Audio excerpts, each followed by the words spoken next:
안녕하세요. 제이드입니다. 이번 주에 시장이 조금 흐름이 바뀌고 있죠. 이제 코스닥은 조금 빠지는 흐름으로 바뀌고 있고, 코스피는 제가 지난주 계속 말씀드린 것처럼 좀 편안한 자리에 안착을 하고 있는 과정을 거치고 있는 것 같습니다. 반도체 쪽에서도 계속 좋은 뉴스가 나오고 있고요. 그래서 저는 계속 말씀드린 것처럼 반도체, 중소형주도 저는 반도체나 뭐 IT로 많이 좀 깔았고요. 바이오도 일부 있고, 뭐 제주은행 같은 개별주도 있습니다만, 전체적으로 포트에서 금액적인 비중은 이런 대형주, 반도체, LG전자를 비롯한 IT 그리고 자동차 쪽을 좀 샀고 최근에 방산 많이들 안 보셨지만 방산 이번 주에 한번 폭발을 했는데 저는 조금씩 모으고 있었는데 조금 운이 좋았고요. 그래서 이 정도 중심을 보고 있고 계속해서 최강의 외국인 수급을 보여주고 있는 엔터테인먼트 업종 정도가 올해 계속해서 좀 끌고 갈 수 있는 산업군이 아닌가 이렇게 보고 있습니다. 그리고 펀드 매니저 이제 글로벌 서베이 보면은 계속 채권 비중이 엄청 높을 정도로 이제 금융 위기 수준으로 거의 펀드 매니저들의 어떤 이런 포지션 자체가 보수적이라는 거죠. 그래서 뭐 경기 침체니 뭐니 여러 가지. 그러니까 2020년 코로나 터지고 나서 5월, 6월, 7월, 8월, 9월 가면서 시장 왜 오르는지 모르겠다. 빠질 때 됐다. 빠질 때 됐다. 저도 그때 그랬거든요. 그때랑 조금 비슷한 흐름이다라고 보시면 될 것 같고요. 그래서 그때 데자뷰를 보면은 그때도 그렇게 아무 생각 없이 올라가는 것 같다가 2021년 들어가지고 이제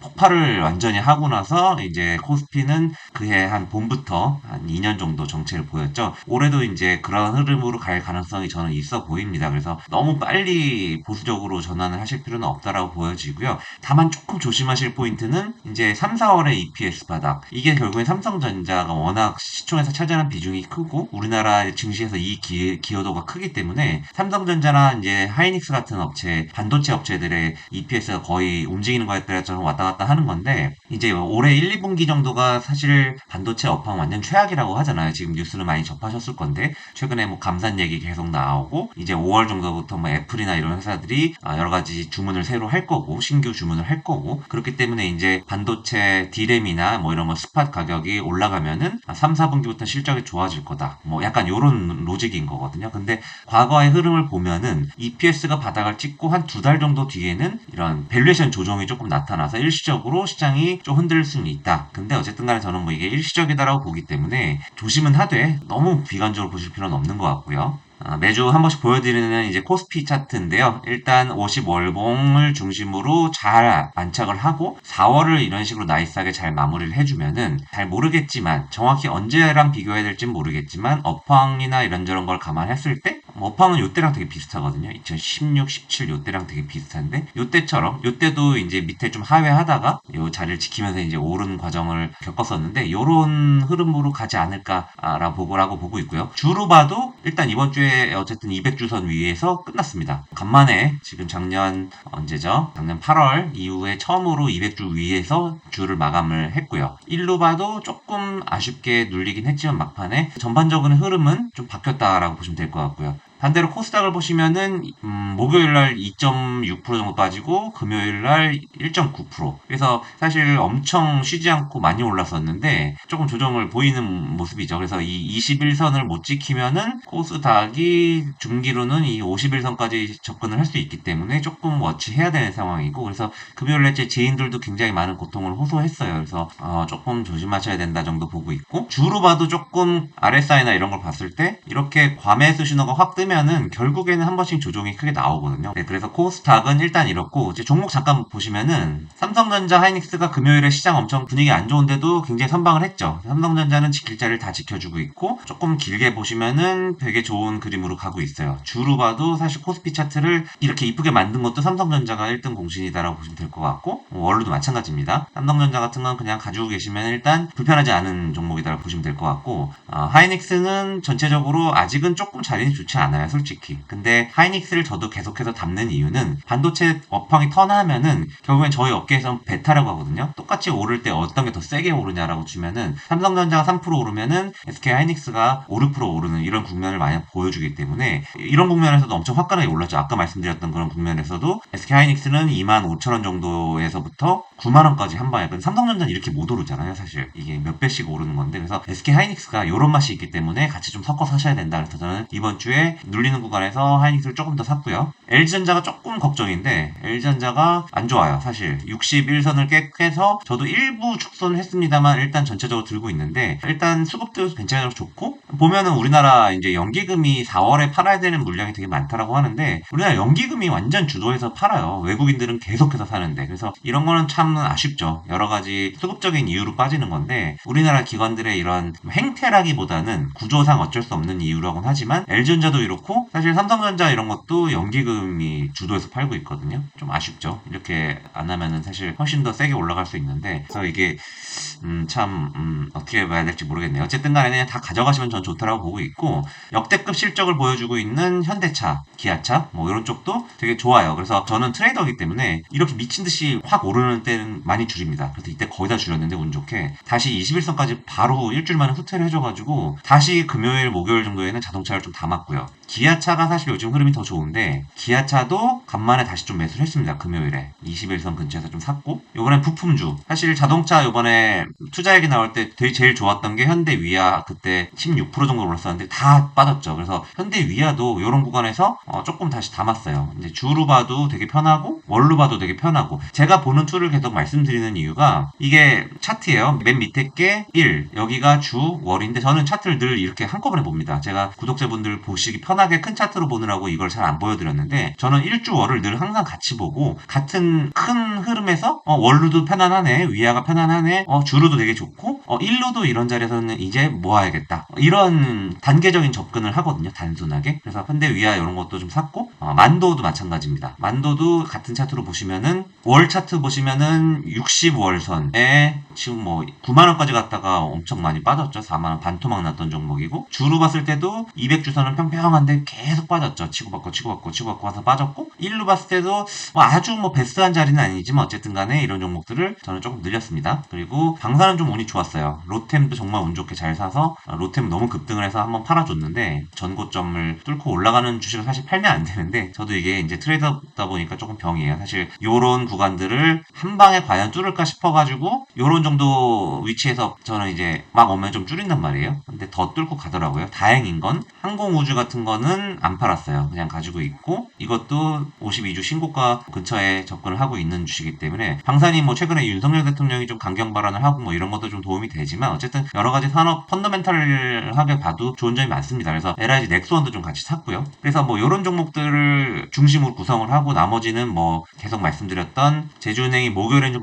많이 빠졌습니다만 전체적으로 지금 주로 봤을 때는 거의 뭐 전기차 같은 차트를 보여주고 있죠. 그래서 아직 호재가 남아있다라고 저는 보고 있기 때문에 이런 거 좀 가져가고 있고 바이오 쪽에서도 시장에서 기다리는 게 있는데 어쨌든 이오플로 같은 거는 사실 61선을 깨고 좀 나쁜 자리에 있는데 이게 사실은 이게 무슨 수렴하는 모양이라고 하잖아요. 이렇게 삼각 수렴 해가지고 이거는 위로든 아래로든 튀어 오른다 뭐 이런 이론이 있는데 저는 뭐 그런 거 잘 믿지는 않습니다만 어쨌든 지금 흐름 봤을 때는 밑으로 가는 것 같지만 뭐 이런 흐름들을 봤을 때 보면 확 튈 수도 있어요. 그래서 이제 이거는 한번 튀면은 3만원 정도까지 갈 수 있는 호재가 저는 있다라고 알고 있기 때문에 이런 개별주들로 좀 가져가고 있고요. 그리고 뭐 아까 말씀드렸던 IT 중소형주 뭐 이런 것도 보시면은 뭐 LX 세미콘 이런 거 실적 좋다고 해서 좀 살았는데 금요일에 그 장 하락할 때도 괜찮았고요. 그래서 이런 것도 보시면은 제가 계속 말씀드리잖아요. 제 방송 매주 보시는 분들은 지겹다 생각하실지 몰라도 저는 비슷한 툴로 매주 접근을 하기 때문에 그런 건데 51선이 200일선을 나이스하게 크로스한 굉장히 전형적인 골든 크로스가 시작되는 자리고 모든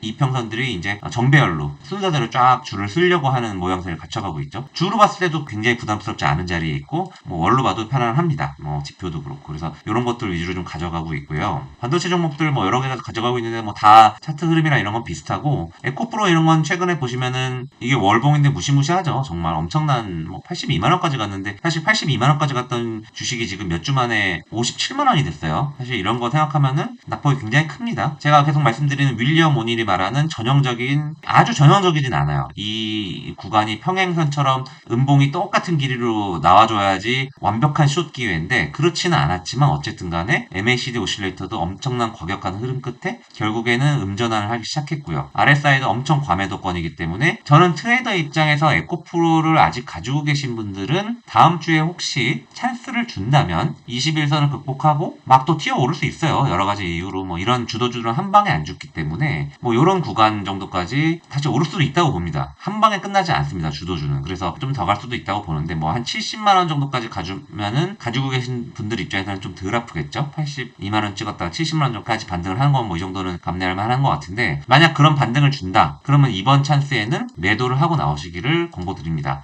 에코프로 BM 그래서 저도 숏 아직 가지고 있고요. 다행히 이제 코스닥이 다행이란 말은 좀 죄송하고요. 이제 제 입장에서는 금요일에 되게 좋았던 게 제가 가진 롱 포지션은 좋았고 이제 숏 포지션은 어쨌든 간에 이런 코스닥 150 선물 매도를 하고 있는데 많이 빠지고 21선에 걸리길래 코스닥 150 숏은 일단 한번 다 풀었습니다. 좀 더 빠질 것 같긴 한데 제가 숏 때문에 멘탈 흔들리는 걸 원치 않기 때문에 일단 이런 식으로 구성을 했고요. 일단 이 정도 말씀을 드릴게요. 시황은. 갑자기 난데없이 제 사주나 MBTI 뭐 이런 거 말씀드리는데 뭐 예상하신 분들도 있겠지만 저는 성격 유형은 ESTJ이고요. 뭐 냉정하고 싸가지 없고 그런 단점이 있지만 객관적이고 합리적이고 그런 조사 최근에 있었잖아요. 우리나라 제일 부자들의 이게 가장 많은 성격 유형이 뭐냐 그러면 ESTJ다. 그래서 뭐 제가 엄청 부자다 뭐 이런 말씀을 드리는 건 아닌데 어쨌든 저는 뭐 이런 사람인데 저는 사주 이런 거 원래 전혀 믿지도 않고 보지도 않은 사람이었는데 40대 넘어서 처음으로 봤는데 옆에 있는 이런 책을 쓰신 분이 계세요. 그냥 역술인이 아니라 굉장히 유명한 글로벌 컨설팅 출신이시고 지금 글로벌 장비 회사 다니시는 굉장히 뛰어나신 분인데 정말 사주 이런 걸 한번 저는 접하고 나서 너무 신세계였고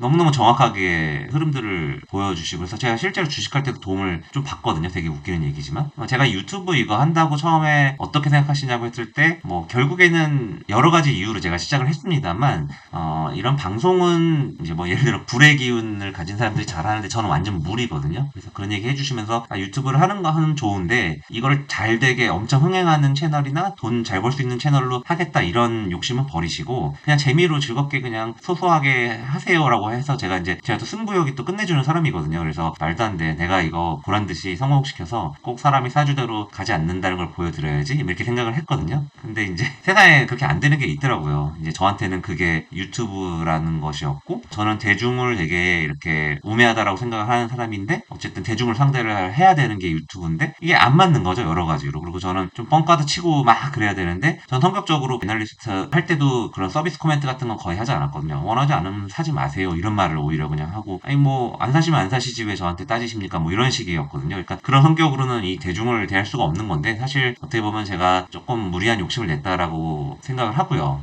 제가 갑작스럽게 이런 말씀을 드려서 너무너무 죄송하고 제 입장에서는 작년 말 정도부터 계속 고민을 했던 부분이고 사실 인기가 굉장히 없는 채널이죠. 제 채널이 뭐 이렇게 열심히 했고 제가 미녀 진행자도 섭외를 하고 부동산 쪽에서 유명한 분들이나 주식 쪽에서 유명하신 분들 섭외도 나름 열심히 하고 제 개인 방송도 한 주 정도 걸렀지만 거의 1년 동안 계속해서 열심히 했고 그리고 사실 자평을 해보건대 그렇게 틀린 내용이 많지는 않았다라고 생각을 해요. 시장 흐름 자체를. 근데 여전히 인기가 없는 소형 채널로 남아 있는데 매주 꾸준히 댓글 달아주시고 격려해주시고 좋은 말씀 남겨주신 분들 너무너무 감사드려요. 대충 아이디 다 기억하고 있지만 일일이 뭐 다 말씀드리기는 뭐 그렇고요. 어쨌든 뭐 다 알고 있고 너무너무 감사했고 사실 그분들만을 위해서 그분들의 그런 댓글들 감사하고 그분들 때문에 이걸 했지만 어느 날 돌아보니까 제가 매주 이것 때문에 너무 스트레스가 많고 실제로 제가 제 포지션을 할 때도 꼬이더라고요. 왜냐면 저는 아까 말씀드린 것처럼 솔직한 성격이고 정직한 성격이기 때문에 제가 여기서 방송에서 말해놓고 전 뒤에서 뒷구멍으로 반대로 하고 막 이러질 못하는 거예요. 저도 제 스스로 좀 웃긴데 그래서 제 포지션에도 조금 영향을 주는 부분도 있었고 다만 제 실력에는 또 좀 도움이 됐습니다. 정리를 하고 전달을 하는 과정에서 도움이 됐는데 일단 중요한 건 제가 너무 즐겁지가 않았고 이렇게 열심히 하고 여러 가지 방법을 썼는데도 직업 유튜버들을 당할 수가 없더라고요. 저는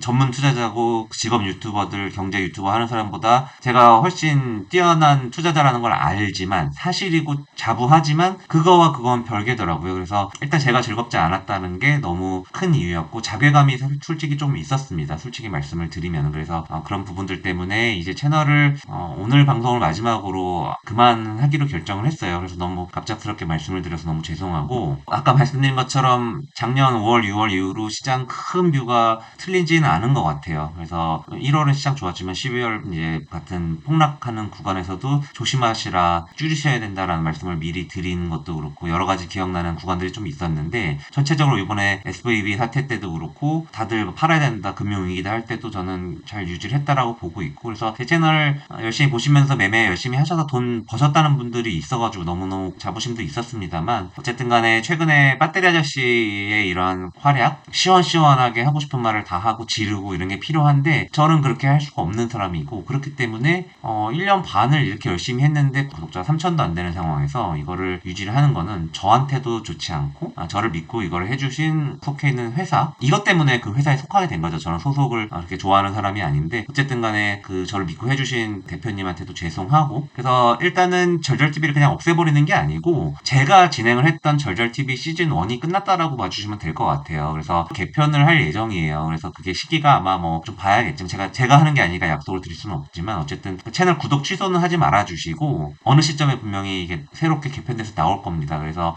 구독은 계속 유지를 좀 해주십사 부탁을 드리고요. 개인 이메일을 적어놨는데, 뭐 지금 제 채널이 없어지면은 뭐 그냥 그만하는가 보다라는 분도 계실 거고, 분명히.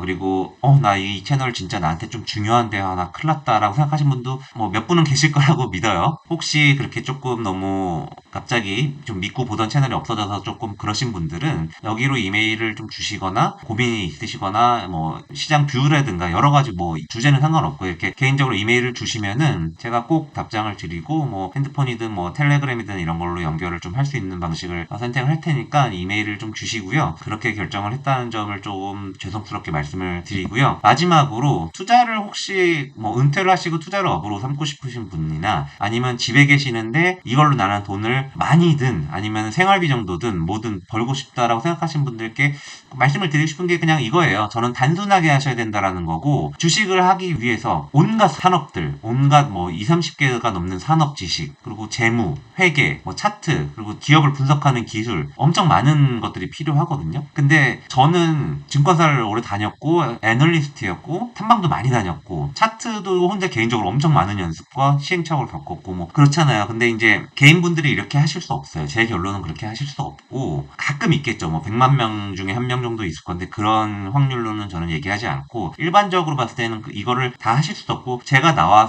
애널리스트를 어쨌든 잘 나가면서 했던 사람인데 나와서 보니까 돈을 버는 데는 꼭 그런 게 중요하지 않다라고 느껴져요. 그래서 제가 지금 굉장히 뭐 차트이스트처럼 하고 이런 것도, 예전에 저를 아셨던 분들은 되게 의아하게 생각하신 분들도 계시는데, 저는 그냥 시장을 늘 말씀드린 것처럼 HTS의 산업 분류를 딱 잘 해놓고 매일 아침에 9시부터 한 11시까지만이라도 앉아서 딱 보시면은 시장에서 주도되는 섹터가 어디인지, 지금 망하고 있는 섹터가 어디인지, 뭐 이런 것들은 정성만 있으면 볼 수 있습니다. 하루에 10분 정도만 투자하실 수 있으면 볼 수 있는 거기 때문에 꼭 대표 섹터 분류를 하셔서 그냥 그렇게 하셨으면 좋겠고, 제가 계속 말씀드렸던 것처럼 제 방송 계속 보셨던 분들은 아주 기본적인 기술적인 분석은 하실 수 있을 거라고 봐요. 대충은 보실 수 있을 거라고 생각합니다. 그래서 그런 툴로 이 주식을 어디서 사야 되고, 이 주식이 남들은 좋다고 하지만 나는 그렇지 않은 이유, 이런 거를 기술적 분석 차트로 저는 분류를 해내야 된다라고 보고 있습니다. 저는 그게 맞다라고 보고 있고, 그게 시장이 사람들한테 알려주는 시그널로 보고 있기 때문에, 당연히 저도 뭐 펀더멘탈 다 보지만 저는 이게 직업이고 하루 종일 이것만 하니까 되는 건데, 어쨌든 간에 요즘에 뭐 블로그나 텔레그램 이런 거 얼마나 잘 돼 있어요. 증권사 리포트 구해서 보시고 싶은 분들은 보셔도 좋지만, 블로그만 봐도 정말 애널리스트 분들 이상의 실력자들이 엄청 많습니다. 그래서 이런 분들 거 같이 보시면서, 아까 말씀드린 섹터 분류, 그리고 기술적 분석, 이 세 개의 꼭지만 잘 하시면은 전 누구나 전문 투자자가 될 수 있다라고 보고 있고, 누구나 성과를 뛰어내낼 수 있다라고 보고 있습니다. 저도 유튜브 했지만 유튜브 나와서 막 엄청 그럴싸하게 뭐 이때까지 이거 들고 오면 10배 납니다, 뭐 온갖 헛소리들 많이 하잖아요. 근데 중요한 건 그런 얘기한 사람 중에 그런 식으로 돈을 번 사람이 거의 없다라는 점을 꼭 기억하셨으면 좋겠고, 유튜브에도 좋은 분들 많이 나와요. 그래서 뭐 저는 개인적으로 좀 선별을 하셨으면 좋겠는데, 저도 그래서 뭐 제 채널에 모셨던 86번가 정광호 대표님이나 뭐 이런 분들은 일부러 찾아보고 있거든요. 그로스파인더 같은 분들이 업계 떠나서 다시 블로그나 유튜브 이런 거 하시면 더 좋고요. 그래서 이런 이성적이고 합리적인 실력자들이 하는 얘기들은 좀 귀를 기울이셨으면 좋겠고, 단순하게 하셔서 좋은 성과를 내실 수 있다라고 보고 있고, 아까 앞서 말씀드린 것처럼 이런 전체적인 것들에 대한 고민 상담이나 여러 가지 도움이 좀 필요하시다라는 분들은 이메일을 주시면은 성심성의껏 말씀을 드리고, 제 영원한 고객처럼 이렇게 모시고 좀 도움을 조금이라도 드릴 수 있도록 제가 이렇게 마무리는 그렇게 하고 싶습니다. 그래서 그간 한 1년 반 정도 됐는데, 1년 반 동안 시청을 잘해주시고 댓글 경력을 달아주신 분들 너무 진심으로 감사드리고요. 저는 이제 여기서 마무리하도록 하겠습니다. 감사합니다.